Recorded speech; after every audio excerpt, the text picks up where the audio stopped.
हंसलू तो लगेला कि काटल खरबूजा हो।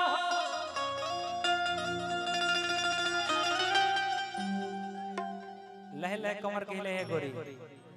अच्छा आपका फेवरेट है। अच्छा ये लोग भी सुने होंगे कि कद तू बेहस हो अरे रिया के कमल बास हो तया वह ने आवना अरे एक तल गावना हो हालांकि होली के गाना लेकिन कहले बड़ी तो इनकर बात कैसे टाल दी कि अरे पाटो के पटुआ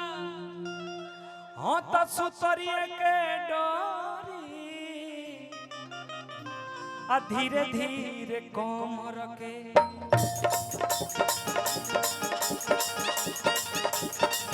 धीरे धीरे कोमर के ही लई हो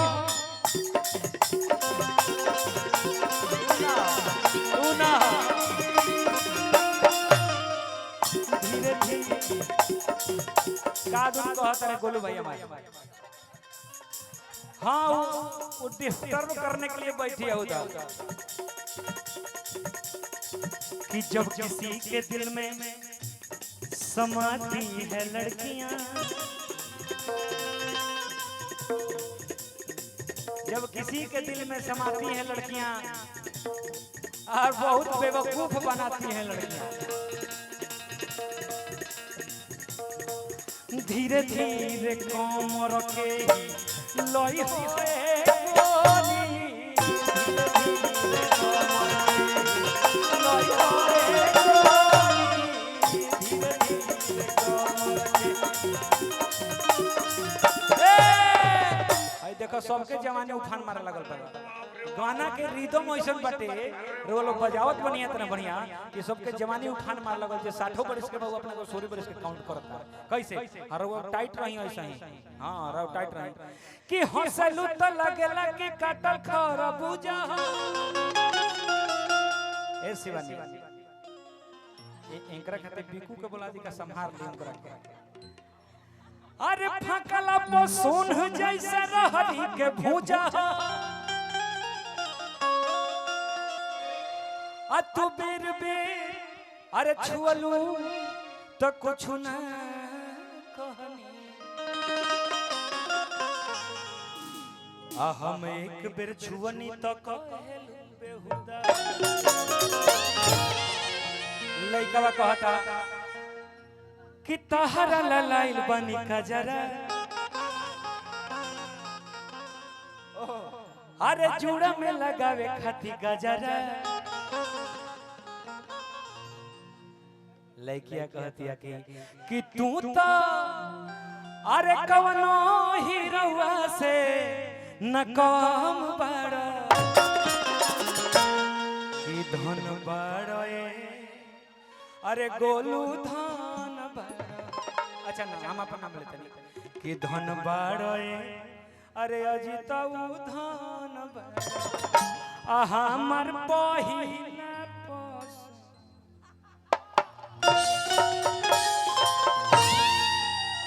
माने हम तो राजन भैया चौहनिया के रिदम ले ले जाओ लेकिन ओस न कोहना के भाव कोलसिया के कहने यही जो सुतावो तब ठीक रही हां क्या बात है ए का ले लसियो गियो यार हां क्या बात है क्या बात है क्या बात है कि पहले रहलू चले बुल अरे अब बेजोड़ हो गइलू तकवना साबुन से नहैलू अरे इतना गोर हो गइलू कौन कौन क्लीन त्रीन गलिया रही हो क्या जी साला हमनी के आज तक ले लाइफ हुआ सो नहैले बने सो जन ढाबुस कनी फूल के हो जाओ गोलू ए गोलू हमनी के लाइफ हुआ सो नहैले बने सो जन पानी में फूल के ढाबुस कनी हो जाला आ शैम्पू के बदला में हमने के चिकटी माटी या न तो बहुत आगे निकलने से तो सरफ निर्मा धो के मुड़ी पर घोस के आई घड़ी साबुन से भईवा मरना आइल बा एगो हो ना मतलब किलो से जोख के D500 का नाम वो साबुन के नाम है D500 डी 500 से, लेकिन पता ना शिवानी कौन साबुन से नहल बड़ी कि कवना साबुन से नहइलो राजन भैया अरे अतन गो रहो गई कवना साबुन से अतन गो रहो गई कवना अरे पहले रहलू चले गुल अरे पहले रहलू चले गुल अब बेजोड़ हो गइलू पहले रहलू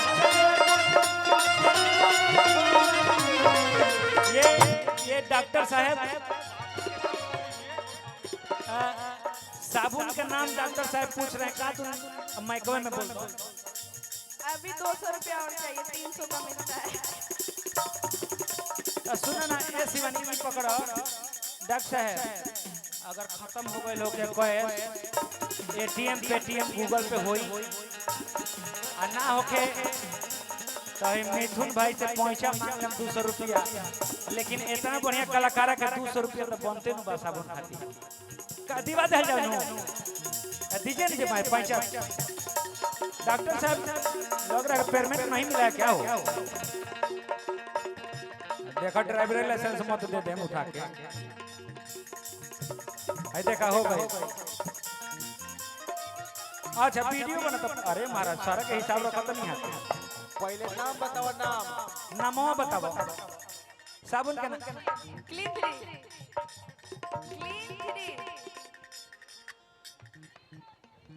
सुना ना सब लोग तो टेंशन में पड़ले हमरा चाचा के ना देखो कितना माथ पर टेंशन हो गइल जो कौन नाम लेती है देखो चाचा टेंशन में पड़े एकदम बुझाता का आफत हो गइल बाटे तकवना साबुन से नहइलू अतना को रहो कवना साबुन से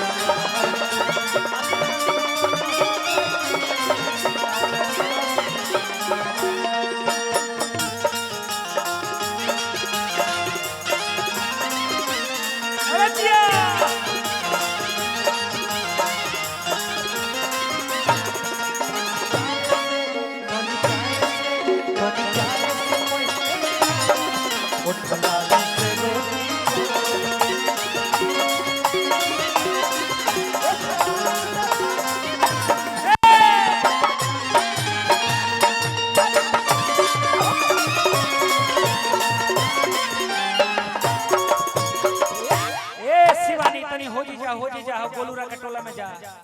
गोलूरा के टोला में पियर हो हाय देखा एगो हमरा हाय सेनुआर से को चलल बिया होने से आई बीच में शीतलपुर में भेंट हो जाए पट्टी पुल पर के देखियो क्या भाई चले लू जब धरती धसा के करे जबा में उठे लाइलो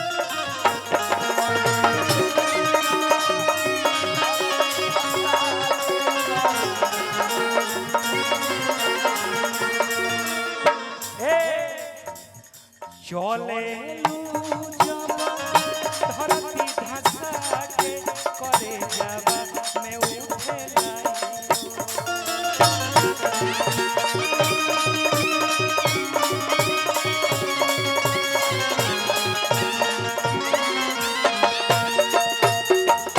गोलू भाई के कहे का मतलब ई बा कि आउर तने में ही दाम ये न तू कहत रह अगर ना आवे तो सीख लो इनकरा से काहे के भाव अंदर है ए चले लू जब धरती धसा के करे जबा में उठे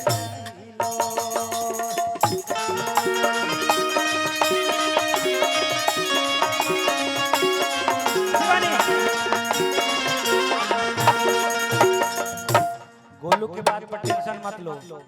इसके तरह एगो लड़का था हमारे गांव में सुन लो लौंडा का नाच चल रहा था आगे वहीं बैठा था जब लौंडा रेस होके तो कहे कटता तो एक बार लौंडा नाचलो तो कलस के कटता तो डिस्टर्ब हो गल लागत ठीक नहीं नचत का तब जब नागाड़वा बजावत रहुए ओकरा को और देख के कहता जैसे नाचरो टप टप बजावे लगल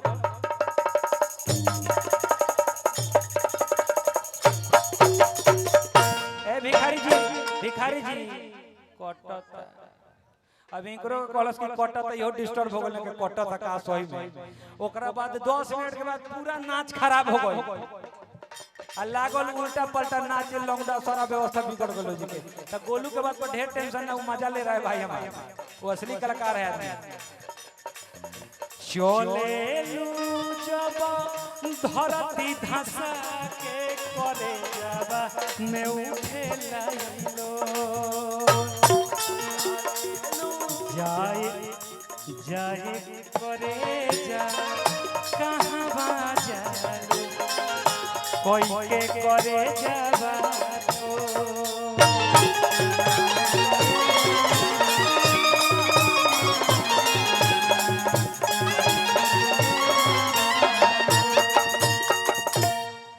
अरे पहले रहलू लाख में अब करोड़ हो गईलू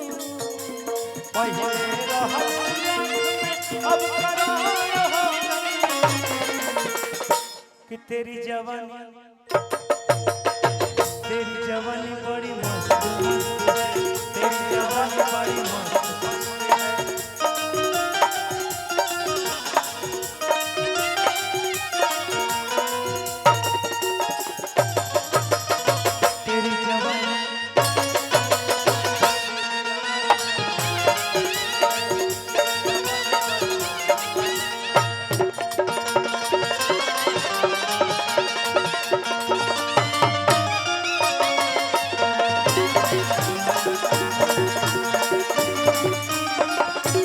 कवना साबुन से न होइलू अतना गोर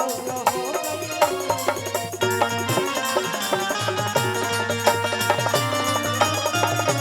कवना साबुन से न होइलू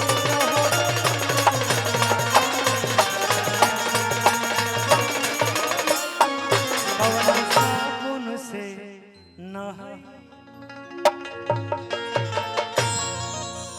ऐसा हूं तो पानी पिया के रख देले बड़ू आयो पानी पियालो तोनो को बहुत बहुत थैंक यू एगो सेट सॉन्ग एक लाइन चार ठीक है गोलू भाई हमारा बोले हैं तो एगो 4 से लगा लीजिए 2 लाइन हो लेकिन 2 लाइन कहत नहीं का बात नहीं